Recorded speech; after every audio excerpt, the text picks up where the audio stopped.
తస్మాన్నార్హా వయం హంతుం ధార్తరాష్ట్రాన్ స్వబాంధవాన్ స్వజనం హి కథం హత్వా సుఖినః స్యామ మాధవా.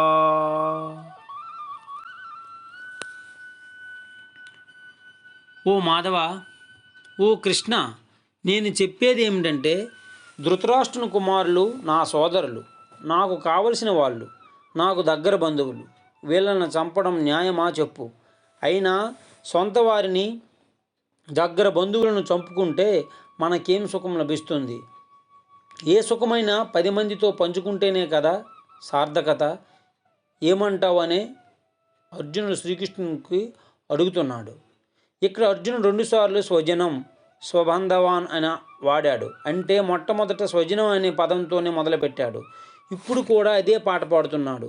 ఇంత క్రితం దుర్యోధనాదులు దుర్మార్గులని అన్నాడు. ఇప్పుడు వారు కూడా నా బంధువులే అని స్థాయికి వచ్చాడు.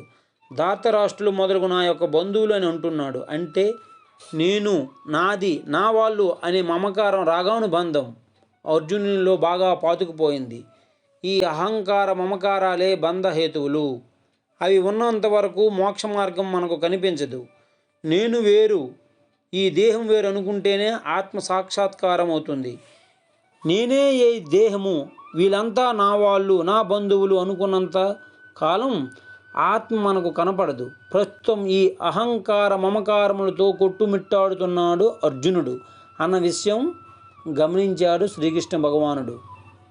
అర్జునుడు క్షత్రియుడు, న్యాయం ధర్మం పాటించవలసిన వాడు. తప్పు చేసిన వాడిని దండించడం క్షత్రియ ధర్మం. ఆ ధర్మ నిర్వహణలో తన మన అనే బంధువులకు తావు లేదు. కానీ ఇక్కడ అర్జునుడు ఒక పక్క కౌరవులు, ఆతతాయులు, వారు మరణదండనకు అర్హమైన తప్పులు నేరాలు చేశారు, వారు క్షమార్హులు కారు అని అంగీకరిస్తూనే మరొక పక్క వాళ్ళు నా వాళ్ళు కాబట్టి వాళ్ళని చంపడం అధర్మం అంటున్నాడు.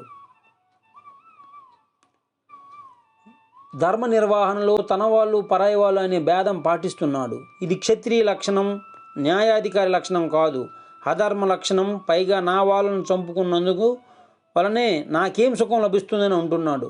అర్జునుడు అంటే అర్జునుడికి ధర్మ నిర్వహణ కన్నా తన సుఖమే ముఖ్యం అనిపించింది.